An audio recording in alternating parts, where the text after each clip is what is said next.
কি যে শীত পড়ছে, শীতের জ্বালায় আগুন জ্বালান ছাড়া আর কোনো উপায় নাই। এরকম যদি শীত পড়ে তাহলে খুব তাড়াতাড়ি ঢুকতে হবে কম্বলের নিচে। ওই বেটা কি আগুন দেছে, আমার তো শরীর গরম হইতাছে না। বেটা ভালো করে আগুন দে, তা না হলে আজকে কাম করা হবে না। ভালো করে আগুন দে যাতে কিছুক্ষণ পর্যন্ত দাপে দাপে কামগুলো সারতে পারি। শীতের সকাল মানে ঠান্ডা বাতাস, সাদা কুয়াশা আর বুক ভরা প্রশান্তি। ব্যস্ত জীবনের মাঝেও এমন সকাল মনটাকে নতুন করে জাগিয়ে তোলে। গ্রামের শীত, প্রকৃতির নিঃশব্দ হাসি, মাঠ, গাছ, কুয়াশা আর ঠান্ডা হাওয়া সব মিলে শীত যেন এক অদ্ভুত ভালো লাগা। অলরেডি আমাদের বিমের ডালার জন্য সিমেন্ট, বালি, ইট রেডি হইতে আছে আর এদিক দা বিম গুলো কমপ্লিট হয়ে যাইতে আছে, যেহেতু সবাই কাজ করতে আছে। আজকে অনেক ঠান্ডা পড়ছে, তাই খাওয়া দাওয়া শেষে আইসা পড়লাম গোসল করার জন্য। আজকে অনেক শীত পড়ছে, মনটা ভালো ছিল যে আজকে গোসল করবো না, কিন্তু যে হাল বাড়ি থেকে সবাই বলতে আছে গোসল করে আয়, তা না হলে আজকে তোর ঘরে জায়গা নাই। তাই এক বুক কষ্ট নিয়ে আইসা পড়লাম পুকুর পাড়ে, কারণ আমরা প্রতিদিন পুকুরে গোসল করে থাকি। আর অনেকেই তো জানেন কলের পানি থেকে পুকুরের পানি অনেক ঠান্ডা। আর দেখেন ভাই কয়টা সুইটার পরে এসেছে, অলরেডি একটা সুইটার বাইরে থেকে খুলে আইসে, আরেকটা খুলতে আছে এবং নিচে শার্টও পরে আইছে। 28 তারিখ এবং 29 তারিখ অর্থাৎ রবিবার আর সোমবার কে গোসল করছেন অবশ্যই কমেন্ট বক্সে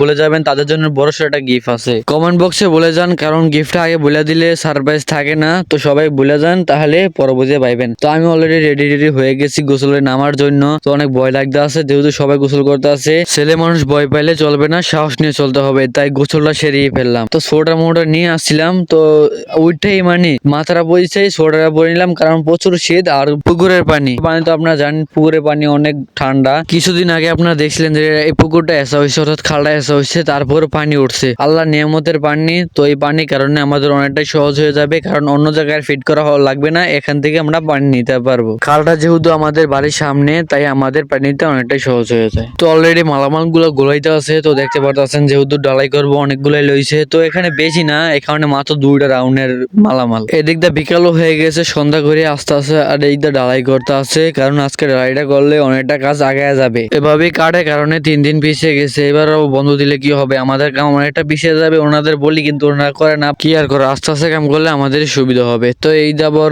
সব ডালাইগুলো ফালতে আছে, অর্থাৎ এই বাস্কর ভিতরে দিতে আছে, তাহলে আমাদের এখানে একটা ব্রেনের অর্থাৎ তৈরি হবে। বিল্ডিং এর নাকি এটাই মেন, এটা না থাকলে নাকি বিল্ডিং একবারে নর্মাল হয়ে যায়। তো এটা দেওয়ার কারণে নাকি বিল্ডিংটা আরো পুক্ত হয়ে ওঠে। এই সম্বন্ধে আমার একবারে ধারণা কম, যদি ভুলটুল হয়ে থাকে অবশ্যই ক্ষমা দিয়ে দেখবেন। সবাইকে নতুন বছরের অগ্রিম শুভেচ্ছা। হে ডিয়ার, হ্যাপি নিউ ইয়ার 2026। দেখা হবে আবার কালকে। আল্লাহ হাফেজ।